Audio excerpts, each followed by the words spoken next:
Happy May! You know what that means. It's time to fill in our April daily temperatures for our daily temperature stitching project.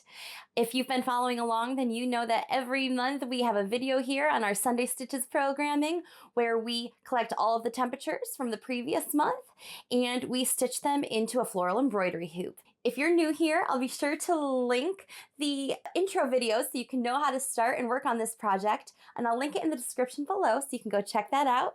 If you're new to the channel, my name is Lauren. I am the quilter and fiber artist behind Garden Girl Studio, and I love stitching things. I try to drop a video or tutorial or vlog every Sunday, and this is our daily temperature stitching project. Welcome. It's easy to catch up. This is a beginner-friendly project. You can download the resources on my website. I will also link that in the description below. I'm also a super chill embroidery stitcher. I don't worry too much about being perfect or perfection around here.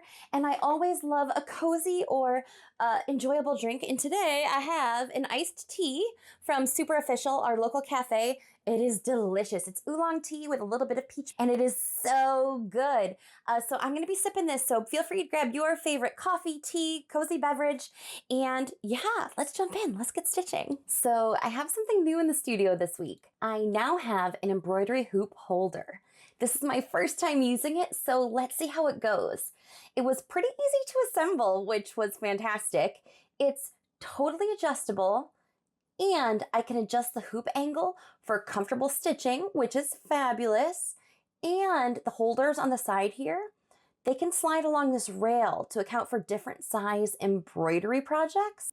It comes with a little Allen wrench, which will make for really easy adjustments and made this super easy to put together, which I'm super excited about. Plus, when I was looking at the pamphlet that they included in the packaging, check this out. This holder can hold my phone too, which would be perfect for holding pattern instructions or watching a YouTube video. So far, I am totally loving this setup. I'll be sure to link this stand in the description below if you want to check it out too. So now that I've gushed over my embroidery frame, let's talk about our project. I've collected April's temperatures.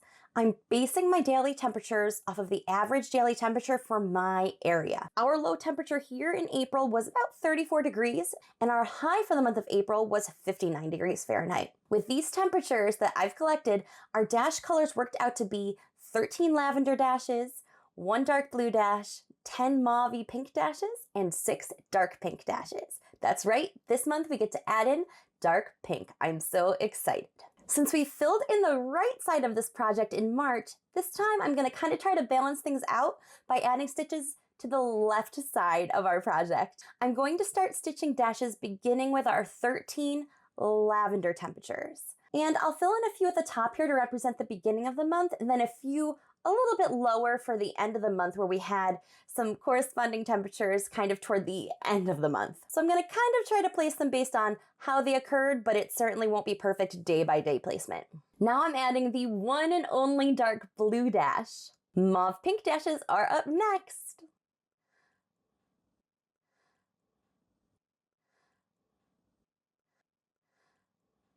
Plus, I love that I can flip this hoop over within this frame to knot off on the back side of my project without taking my hoop out of the frame. 10 out of 10, that's totally a win. Now we get to use our new color this month, so let's add our final dark pink dashes to our project. Fabulous! We've added our dashes, so now let's add our coordinating florals. Since I used 4 colors this month for our dashes, I'd like to make each of these rosettes a different color. The largest will be lavender, since we had the most lavender correlating temperatures.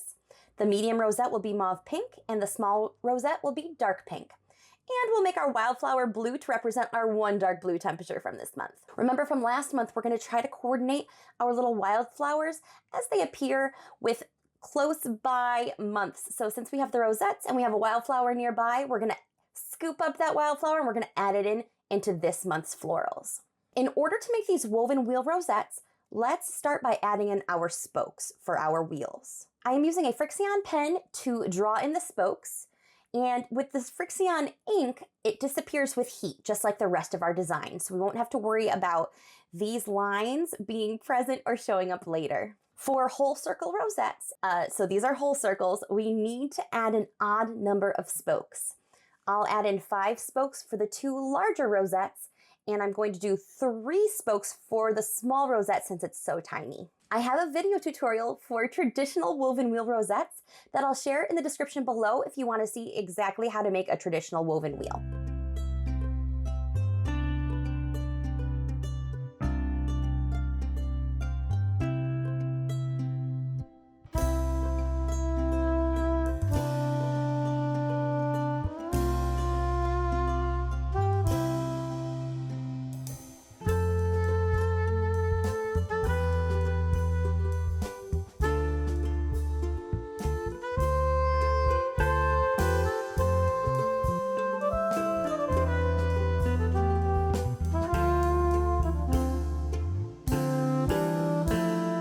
I'm planning to make these rosettes with a slightly new technique that I want to try out. I'm going to use all 6 substrands, just like normal. I like to use all 6 strands because it fills in my rosette faster.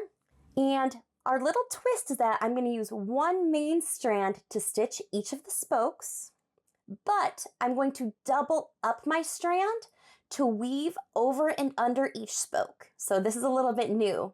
This should add a bit more dimension to my rosette and will fill in faster than a traditional woven wheel where I use just 1 main strand to weave over and under each spoke.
Now that we've finished our rosettes, let's add this month's Wildflower.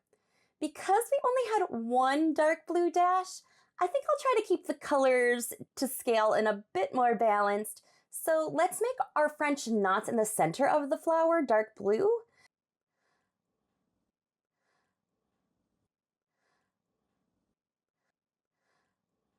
And we'll use dark pink for the petals. That'll better represent this month's temperatures. I'm also planning to add some smaller straight stitches around the wildflower petals between the longer straight stitches to give it just a little bit more character, the same way we did last month. But feel free to stick to the original design if you'd prefer. This is totally your project, so stick with what you feel is best and what you creatively would like to do.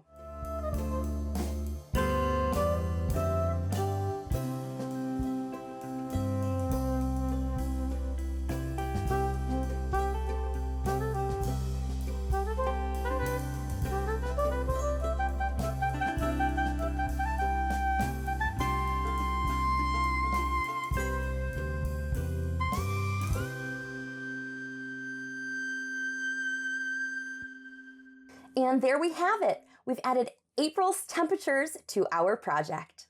We did it. We finished all of the April dates for our temperature stitching project hoop. So you can see we filled in all of our little dashes, plus we added some woven rosettes and another little wildflower to the side.